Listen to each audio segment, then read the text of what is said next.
Let's continue with our monitoring of the situation in KwaZulu-Natal. Several communities in the province are still reeling from the impact of heavy flooding there. While mop-up efforts continue, several victims are now placed in shelters after being devastated by the heavy rains. Gift of the Givers has been on the ground, as always, offering aid to those in need. Kefiloe Chuene is the spokesperson of Gift of the Givers in KZN and joins us now via our video link. Kefiloe, thanks for your time and welcome to the SABC News channel.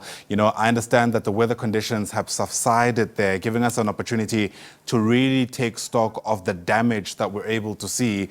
What's your take on how bad it's looking? Good morning. Thank you so much for having me.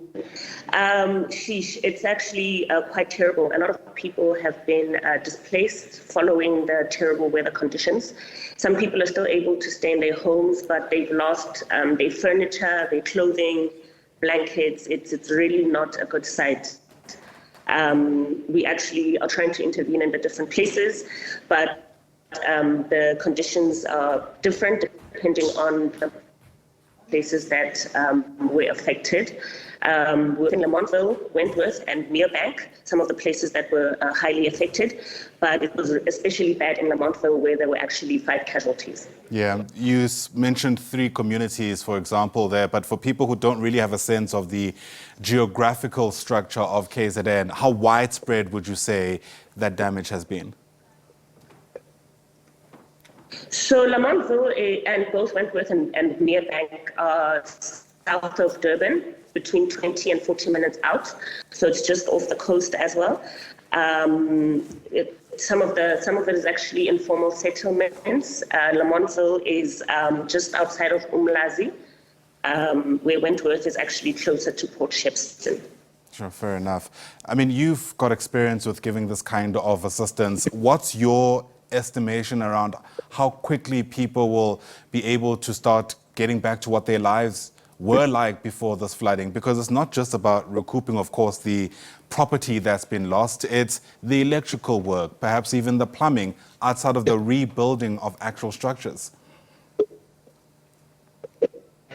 So in the more south region, where Wentworth and Merebank are, it's about 53 households that were affected. However, there isn't much structural damage. Whereas if we're looking at Lamontville, where we all had 42 households that were affected, unfortunately, their homes are built between a canal, which is like a river, and the streets. So they are very affected. So in terms of infrastructure's down, the electricity's down, the roads are absolutely terrible. It's kind of come off. The road is off the road, if that's a way that I can put it. It's going to take a while. Some people will be able to move on rather sooner rather than later, with very little intervention, while others who have been moved from their homes and placed in community centers around the area, it might take a lot longer, because even in Lamontville, the councillor did arrive late evening last night to inform them that they can no longer reside in that area. The plan is to demolish that place because it is extremely dangerous to leave any residents, because it's not the first time they flooded, it's just only the first time that it's been so severe.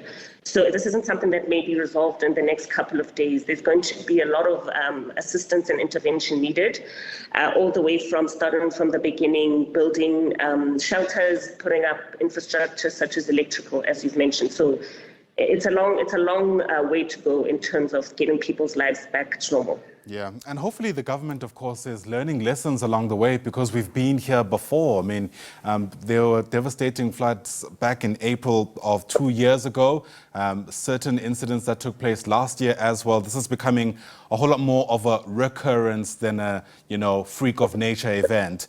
But I suppose it leads us to my next question, Kefiloe, about the coordination of the response. My understanding is that the provincial government has announced some kind of mechanism to ensure that the work you are doing as Gift of the Givers, as well as paramedics and government, can happen in a whole lot more of a coordinated way than these different organizations working in silos. Are you able to see signs of that taking place? Well, yes, of course. I mean, we're working directly with some of the members of the Human Settlement Department. Even the disaster management is on the ground. So we are working hand in hand in order to facilitate all of this intervention. However, it's difficult to say in terms of how quick can this be done. I mean, in terms of evacuating people from Lamontville yesterday, it took the entire evening to do that, and we didn't even manage to remove the whole community that's there.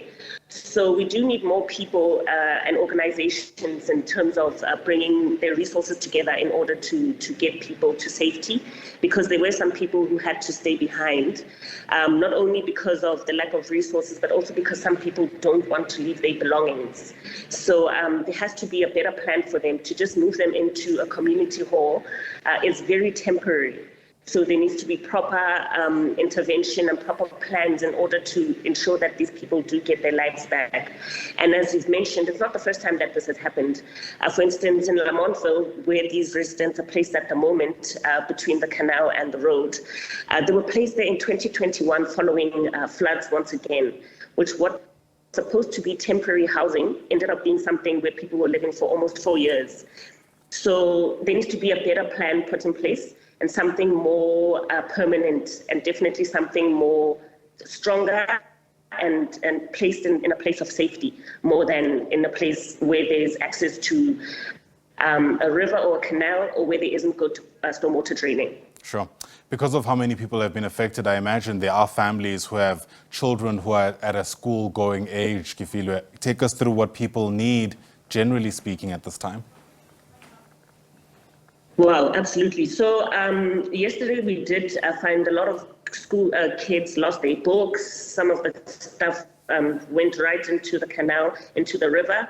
I actually spoke to a young lady who's a matriculant, whose books were completely soaked. So there's a lot of things that they require in terms of school uniforms, school shoes, food and clothing, as well as resources such as books and school bags, that kind of thing.